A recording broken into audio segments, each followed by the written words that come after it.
Pat Pickard. In 1943, I was 17 and had to join the services. I didn't fancy square bashing, so I applied for the Land Army.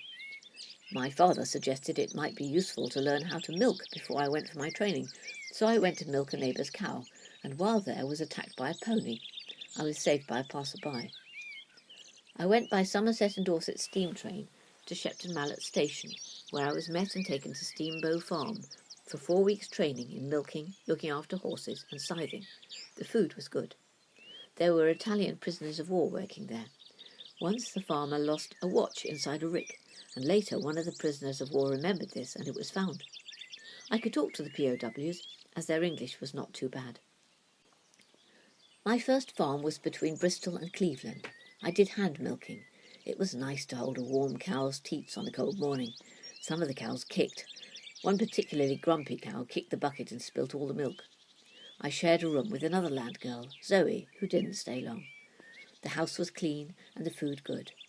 I rode a horse back to the farm one day, and it went through the farm and down to the stream for a drink.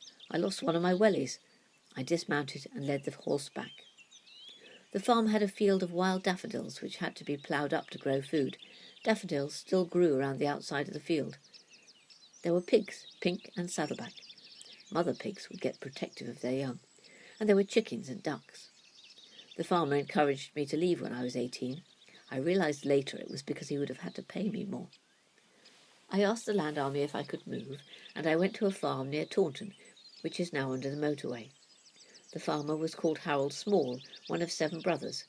He used to come to the fields to inspect with a hat on. The other workers would say to me, "The hat's coming." He used to carry a lot of cash with him. Taunton was within cycling range, which had a library and 2 cinemas. I went back, years later, to find 3 houses had replaced the farm, and I talked to the person who lived in the converted dairy house. I had my 21st birthday at Taunton. There was one tractor which was used for sawing logs. I worked at thrashing with a big combine. It was thirsty, dusty work. I had my first taste of rough cider. The farm had an old cider press and grew oats to use in the press. They used to collect apples from a big orchard a couple of miles away. I used to take the pony to feed the sheep. One day the hunt came through, and the pony followed them, but stopped at the hedge. I knew it would. The farm at Taunton was cows and arable. We would harvest turnips and mangels in the winter for sheep. One day 2 men brought their horses and trap in, and then I brought mine in. The farmer said I hadn't done as much work as the others. I was shocked that he expected me to do as much as a man. Electric milking machines came in. It was a very up-to-date farm. The farmer tried to get the cups to fit onto the teats and swore.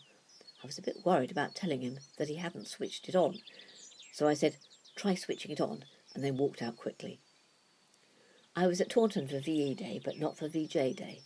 The farmer wanted me to stay, but I decided to go. I wrote to the Land Army and was sent back to Steambow Farm, Shepton, a war ag farm, where lots of land girls were being trained. I was paid £3.10 at Steambow. Mary, Eileen and I were relief milkers. We had to learn to drive a van. Mary and I taught Eileen to drive. We worked on 3 different farms around Shepton, having to get up at 4 a.m. We 3 girls shared the attic at Steambow Farm. We worked at Ditchett and West Compton to give the milkers a day off, or if there were too many cows. I did some teaching on my days off. I helped teach land girls about horses. Eileen and I went to a dance where there were African Americans and white Americans. After a while, Eileen thought there was going to be trouble and suggested we go. Some of the Americans came out. The remainder stayed inside and fought. We left them to it. There's always a peacemaker who knows the right time to stop it. On one farm, the cowman kept telling me what to do. 3rd time, I told him off. He didn't bother again. And there was one farm I had to stay all day, though there was very little work. I milked 7 cows, cleaned the stall, put feed in, let the cows out in the field, and brought them in later on. I would have liked to have helped the farmer's wife with the children, but when the farmer came in and found me there, he told me to get outside. I didn't want to go to that farm again. I was offered a job with a farmer from Shepton, working on the farm and helping his wife and 2 children, so I left the Land Army and worked for him. I liked that job best.